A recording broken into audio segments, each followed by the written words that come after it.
최근 부쩍 심해진 통증으로 병원을 찾은 이도노 씨. 처음에는 그냥 참을만 한가 싶어가지고 그냥 참았었는데 막 걸으면서도 아프고 지하철 기다리면서도 그 통증 때문에 막 저림이 오고 그러니까 안 되겠다 싶어서 병원을 한번 오게 됐습니다.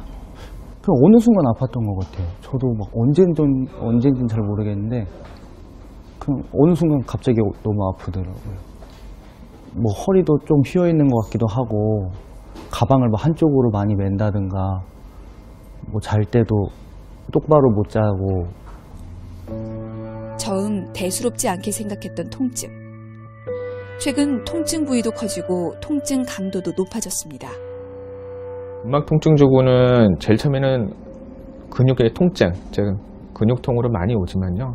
어떤 면에서 또 디스크와 흡사하게도 옵니다. 예를 들면 골반 근육이 많이 뭉쳐있는 경우 다리로 저리다고 많이 말씀을 하시거든요. 그런 경우는 대부분 디스크인 줄 알고, 즉 허리 추간판 질환인 줄 알고 디스크에 준해서 치료하는 경우가 많습니다. 근데 사실 자세하게 진찰해보면 그 근육을 진찰했을 때 그 근육을 통한 연관통, 즉 다리에 저림이 동반되는 경우가 꽤 많거든요. 그럴 경우에는 그 근육을 치료해주면 낫는 경우가 많죠. 그리고 다리의 저림이나 팔의 저림뿐만이 아니라 안구통이라든지 두통, 그 다음에 뭐 치통, 턱관절 장애, 이런 여러 가지 증세가 동반될 수는 있습니다. 일시적인 통증 완화가 아닌 원인 치료를 통해 건강한 삶의 복귀를 최우선으로 하는 재활의학과 전문의 유현철 원장. 근막 통증 증후군을 어떻게 치료하고 관리해야 하는지 자세히 알려드리겠습니다. 근막이란 근육을 둘러싸고 있는 얇은 막으로 된 조직인데요.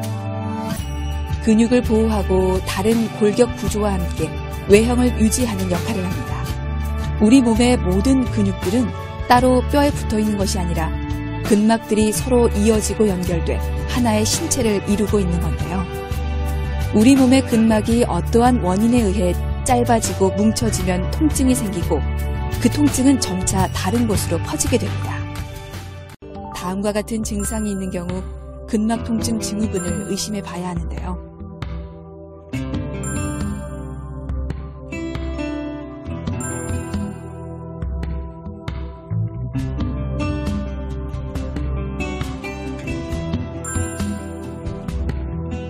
이러한 통증이 2주 이상 지속된다면 단순한 근육통으로 여기지 말고 가까운 전문 병원을 찾아 통증의 원인을 찾는 것이 좋습니다.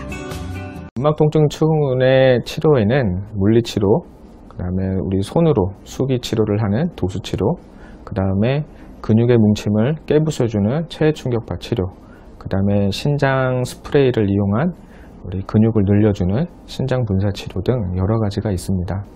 그 치료에는 각각의 특징이 있기 때문에 진료를 받으셔서 자기 상황에 맞는 치료가 뭔지 진찰 받으시는 것이 중요합니다. 근막 통증 증후군은 조기에 치료하면 회복이 잘 되는 병입니다. 그러나 방치하면 치료가 복잡해질 수 있고요. 회복이 많이 느릴 수 있습니다. 그리고 삶의 질이 떨어질 수 있고요.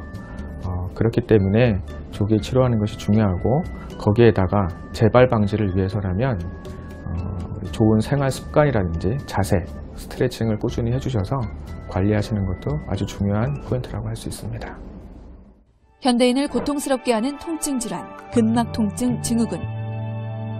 적극적인 치료와 예방으로 통증으로부터 자유롭고 건강한 생활하시길 바랍니다.